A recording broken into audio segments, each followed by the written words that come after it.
કોલકાતા રેપકાંડ થયા બાદ એસએસજી હોસ્પિટલમાં જુનિયર અને તમામ ડોક્ટરો હડતાલ પર ઉતર્યા છે, જેની સીધી અસર ઓપરેશન થિયેટર પર પડી છે। કોલકાતામાં રેપકાંડ થયા બાદ વડોદરા એસએસજી હોસ્પિટલમાં જુનિયર અને તમામ ડોક્ટર હડતાલ પર ઉતર્યા છે, ત્યારે તેની સીધી અસર ઓપરેશન થિયેટરમાં પડી છે। પ્લાન્ટ ઓપરેશન 50 જેટલા રદ કરવામાં આવ્યા છે। હવે દર્દીઓને ઓપરેશન માટે રાહ જોવી પડશે। જ્યાં સુધી હડતાલો પાછી ખેંચવામાં નહીં આવે ત્યાં સુધી સરકારી હોસ્પિટલમાં પ્લાન્ટ ઓપરેશન રદ કરવામાં આવ્યા છે। તેમાં બાયપાસથી લઈને તમામ ઓપરેશનોનો સમાવેશ થાય છે।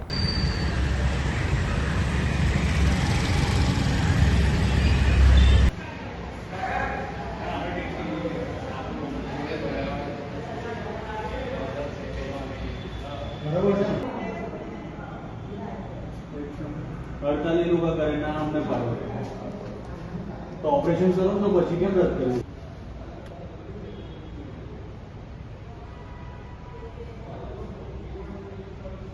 જુનિયર તબીબો દ્વારા જે સ્ટ્રાઇક પાડવામાં આવી છે એનાથી ચોક્કસપણે દર્દીઓને થોડી હાલાકી તો પડી જ છે અને વૈકલ્પિક વ્યવસ્થાના ભાગરૂપે અમે અમારા જે medical officers, tutors, assistant professor, associate professors આ બધાને જુદી જુદી ડ્યુટી સોંપેલ છે। સર્જરી આજે થોડી કેન્સલ કરવી પડી છે, 49 જેટલી મેજર અને માઇનર થઈને નાની મોટી સર્જરી આજે કેન્સલ। હાજી, જલ્દી જેમ શક્ય બને એટલી જલ્દી કરવાની કોશિશ કરીશું। નહીં, દર્દીઓની કોઈ અત્યારના લેવલ સુધી કોઈ ફરિયાદ આવી નથી।